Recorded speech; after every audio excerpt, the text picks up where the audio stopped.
Hey there, aspiring guitarist. Gonna do a guitar talk today on a recent purchase and a few things I went to get it right. First of all, say hello to Blaze up there. He's staring out the window. He likes to join our guitar talks. Um, I bought a Larrivee Simple 6OM from Sweetwater. They had it on sale. It was greatly reduced. I think they've still got it on sale for a day or so. I was introduced to Larrivee by virtue of the L40, the Legacy series, which is what they're noted for. It's their own uh, type of bracing and guitar size and such things. And a friend of mine, Lawton, sold me his L40RE, and I fell in love with it. It's just, don't get me wrong, I love the Martin sound. I love a Gibson sound. I mean, I love lots of different sounds. But I also like a guitar that instead of having being known for just a boomy bass or a ringy treble as far as acoustics go, I like a balanced sound. And my friend always talked to me about Larravee's having that. So the one that the L40 is a very ornate guitar. It's got an LR bags inside the sound hole. It's just a beautiful guitar. It's got great appointments. The binding looks great. You know, Larrivee has several different headstocks, but this guitar is easy to play. It's great for finger picking.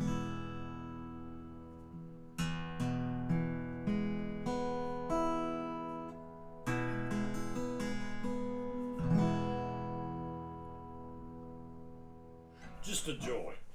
Uh, it's close to a dreadnought in size.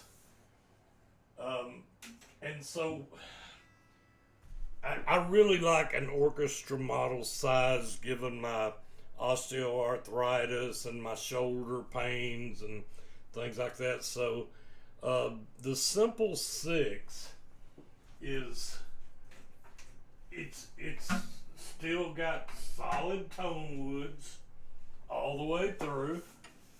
It just doesn't have all the fancy pick guard and all the other stuff. That's why they call it the Simple 6. I mean, um, and I like the way it sounds too. Now it's got different strings and that, which is pretty obvious.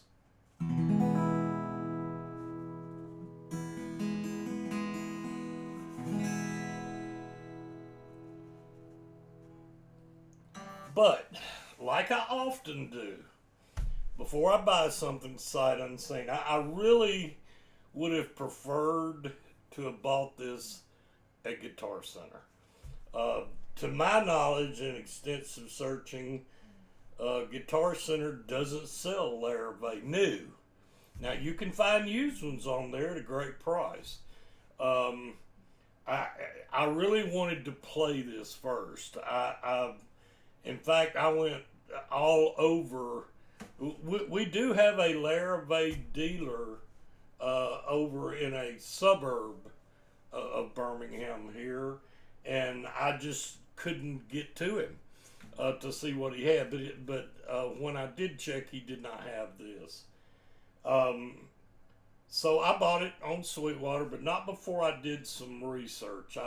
I usually try to do an AI search on things like what is the action like from the Larrivee Simple 6 OM guitar, and it starts giving me things. And one of the things it talked about, it said, and this was a general search. I can't, your mileage, of course, may vary.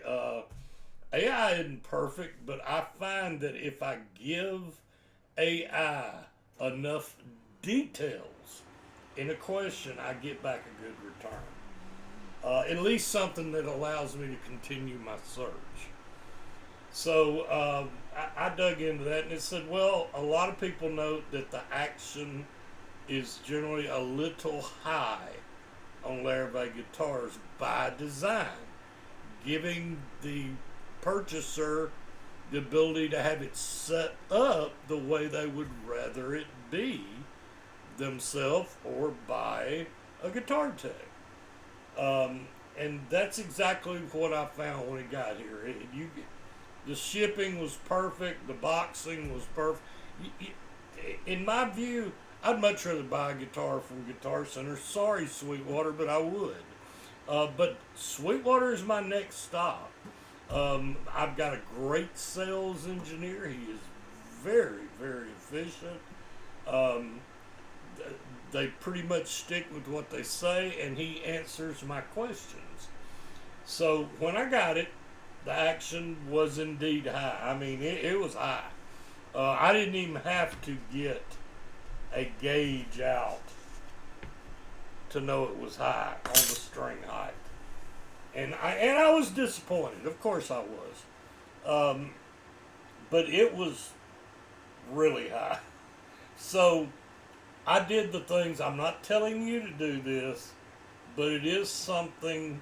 I had a video about at least learning about string heights, neck, back bow, up bow. Does it need relief? What is relief? That opens up a whole nother can of worms. But anyway, what I did, first thing I did was I checked the string height.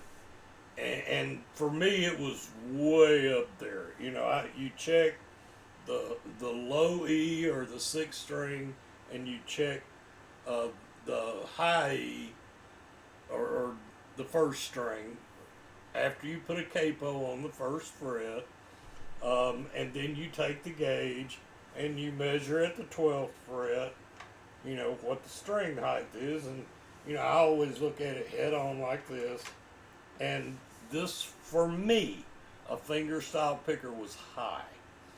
The low E was 2.5, and the high E was 2.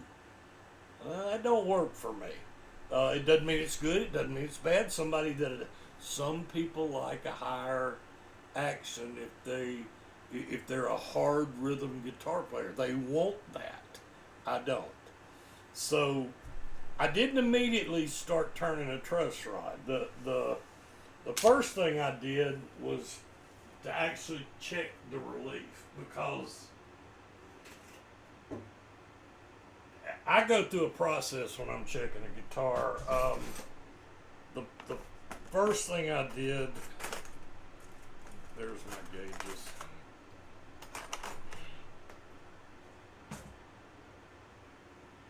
I took a .008.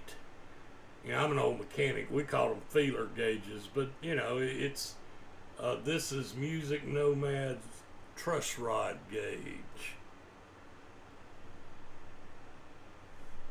And so I go through a procedure of checking at the 6th fret, sliding this on top of the fret wire, and doing what they call a touch and feel. When I first put it in there, after I'd set up the guitar with a capo pick, let me just show you what I'm talking about. Music Nomad includes a first fret capo to keep the string depressed.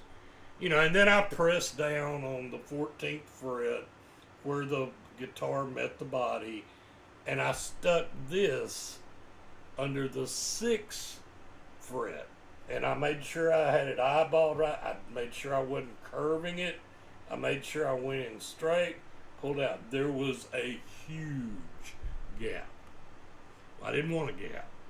What I wanted was merely to barely feel it touching the string above it. To get to that, then I had to do a truss rod adjustment. Now, Larrivee has a special truss rod, and you can see is huge because the truss rod is up in the sound hole. And it is a ways before you finally get to the truss rod. And it's a special nut. But they include it with the guitar, and it was included in the case. And so I made a quarter turn, recheck, and I made another quarter turn. The second quarter turn, I was golden. I was right where I needed to be. I went back, I checked the relief. It was the way I wanted. I was able to slide the gauge right in there, barely feel the sixth string.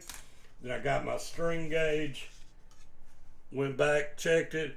Instead of being at 250 and 2, I was now at 2 and 125. Now, I don't know, some guitars I'd rather be at 175 for the big bass E and 125 for the treble thin E. 6 string, first string, low E, high E. But anyway, that was it. I mean, that was all I needed to do. But what if I didn't know how to do that?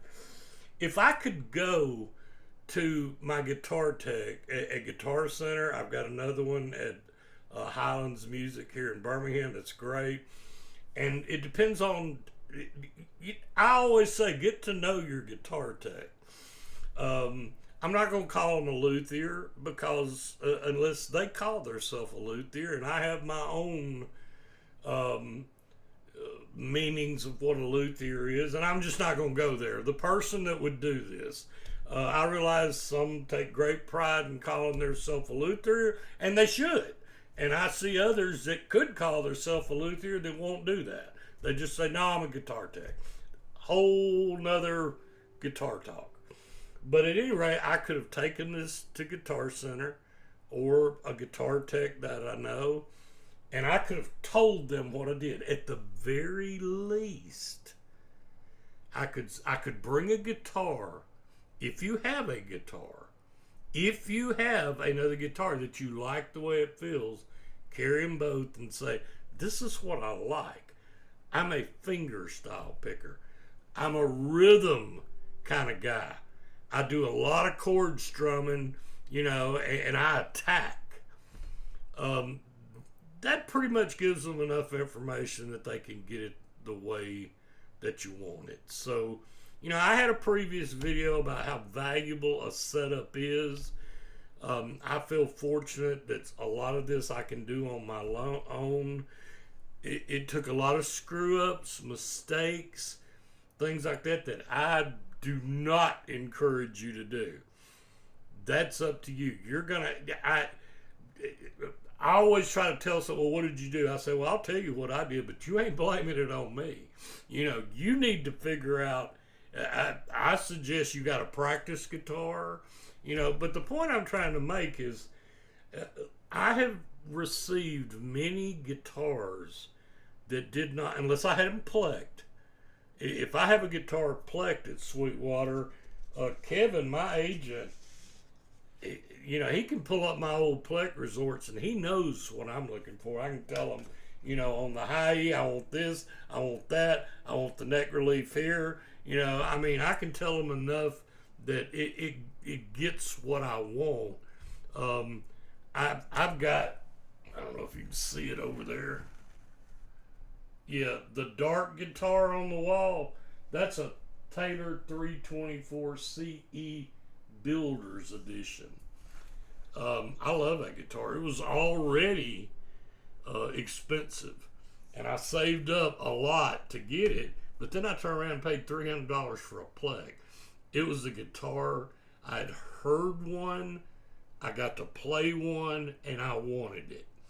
So the pleck was worth it to me. Now that starts a whole nother chain of, well, I don't need a pleck. Well, they do. Okay, fine. I'm just telling you, playability matters. So this is what I did. I had a good online experience. It did not come in at the action I wanted, but that's not uncommon. I mean, You can't manufacture a guitar and and meet everybody's style of play, but you can adjust many well-made guitars, to get things the way you want it. Now I can tell you right now, if things started looking through my measurements as if I was going to need something done with the saddle or with the nut, the saddle I have played with on guitars I'm willing to play with.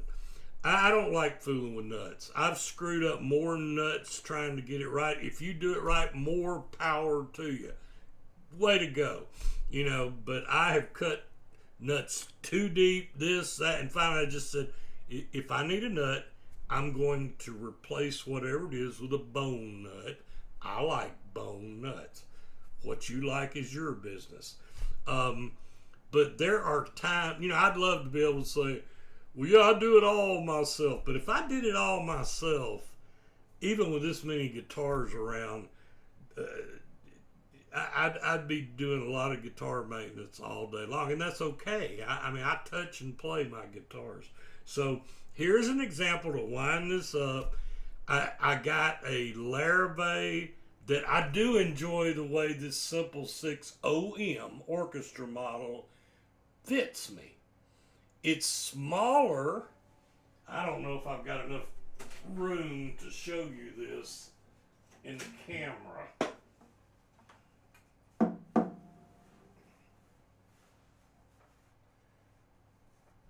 This is a regular Larrivee L40. Let me make sure they're exactly right. There you are. And you can see the Simple 6, I moved it there, is not as big as the L40, the Legacy. So that, I like that. The Legacy still plays better to me, but it's been played a lot. Sometimes you can continue to play a guitar and strings will bend, woods will settle in. Don't forget, this guitar changed humidity from California, where Larrivee makes guitar. They are USA made guitars, to shipping it to Fort Wayne, Indiana. Sweetwater, to their credit, lets guitars acclimate before they'll sell them. And then coming here to Birmingham, Alabama, where my dehumidifier gets a big tank, gets dumped every single day, because, buddy, we got humidity. That all affects and impacts a guitar. That's the reason when I do these videos, you hear dehumidifier kick on and go off. I maintain about 50, there it comes. I maintain about 50% humidity, and I got hygrometers all over 52%. All over this room, not just in the room. I've got them in all four corners of the room. Some people say a perfect humidity is about 45%. Well, I can't get that. I've tried. But I try to keep my humidity in the room. And of course, some people use a case, and they use a Diadero or another dual humipack that will keep the humidity from going too high or too low. So, but humidity is important, but so is the playability of a guitar. I hope this helped. I know it was a little long. But I'm happy that I got a good deal on a wonderful Larrivee guitar. It's Larrivee,